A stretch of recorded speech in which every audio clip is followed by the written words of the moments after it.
Power is always powerful. YCP అపోజిషన్లోకి వచ్చేసింది. కూటమి పవర్లో ఉంది. మున్సిపాలిటీస్లో పవర్ గేమ్ నడుస్తోంది. Mayor, deputy mayor, municipal chairman పీఠాలపై జెండా పాతుతోంది కూటమి. దీంతో అరాచకం, రణరంగం, ప్రజాస్వామ్యం కూని అంటూ గగ్గోలు పెడుతోంది వైసీపీ. అయితే మీ హయాంలో చేసిందేంటి అంటూ ప్రశ్నిస్తున్నారు టీడీపీ నేతలు. వైసీపీ అప్పుడలా ఇప్పుడిలా మర్చిపోయారా రాజా అంటూ ఎద్దేవా చేస్తోంది కూటమి. మున్సిపల్ రాజకీయంలో ఎవరిది పైచేయి? వైసీపీ విమర్శల్లో వాస్తవం ఎంత?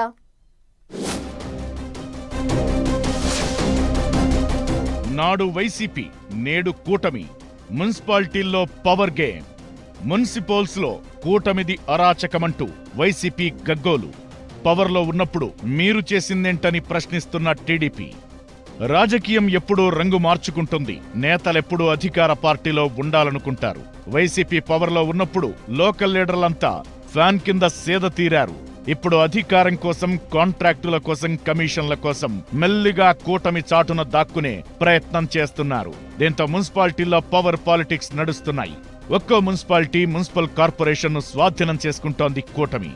నెల్లూరు కార్పొరేషన్తో పాటు ఏలూరులో 2 డిప్యూటీ మేయర్ స్థానాలను టీడీపీ కైవసం చేసుకుంది. హిందూపూర్ మున్సిపాలిటీని కూడా టీడీపీ చేజిక్కించుకుంది. తిరుపతి డిప్యూటీ మేయర్ పీఠాన్ని కూడా తమ ఖాతాలో వేసుకుంది. అయితే పలుచోట్ల మున్సిపల్ చైర్మన్లు, మేయర్ల ఎన్నిక ఉత్కంఠగా సాగింది. తమ పార్టీ సభ్యులను చేర్చుకుని పీఠాన్ని టీడీపీ కైవసం చేసుకోవడంపై ఫ్యాన్ పార్టీ లీడర్లు అసంతృప్తి వ్యక్తం చేస్తున్నారు.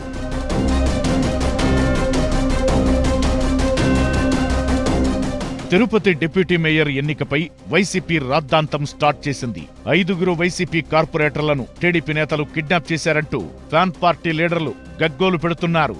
కొందరు సభ్యులను మీడియా ముందు ప్రవేశపెట్టి కూటమి అరాచకం చేస్తోందంటూ ప్రచారం చేయడం స్టార్ట్ చేసింది వైసీపీ.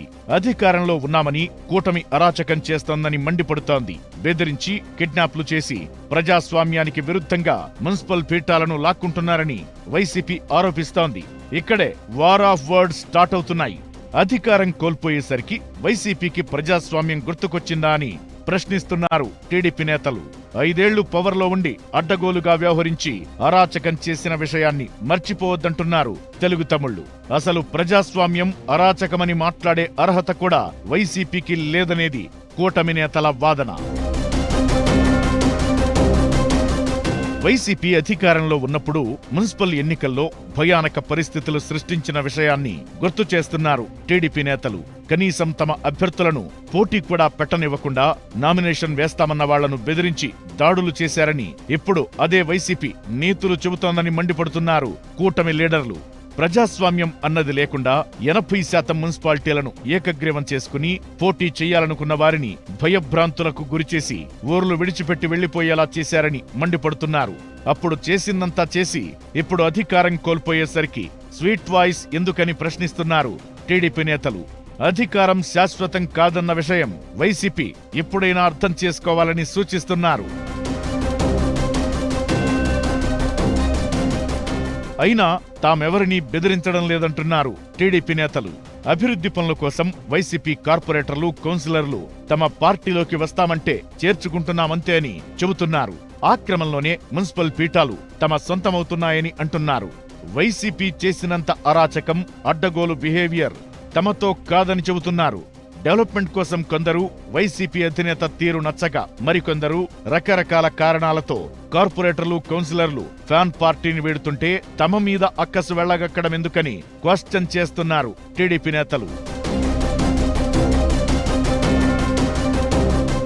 ఇప్పుడే కాదు, ఎప్పుడు లోకల్ బాడీ, మున్సిపల్ ఎన్నికలు వచ్చినా తమ ఖాతాలో పడడం ఖాయమంటున్నారు కూటమి నేతలు. అంతేకాదు, వైసీపీ హయాంలో లాగా తాము అరాచకం సృష్టించబోమని, ఫ్రీ అండ్ ఫేర్ గా ఎలక్షన్ నిర్వహిస్తామని, దమ్ముంటే వైసీపీ ప్రజాక్షేత్రంలోకి రావాలని సవాల్ విసురుతున్నారు. వైసీపీ నేతలు మాత్రం కూటమి ప్రభుత్వ తీరును ప్రజలు గమనిస్తున్నారని, ఇప్పుడు అధికారంలో లేకపోవచ్చు కానీ లెక్కగట్టి తిరిగి అప్పజెబుతామని మేకపోతు గాంభీర్యం ప్రదర్శిస్తున్నారు. ఇంకా పలు మున్సిపాలిటీలు, మేయర్ స్థానాలపై కూటమి సర్కార్ ఫోకస్ పెట్టినట్లు తెలుస్తోంది.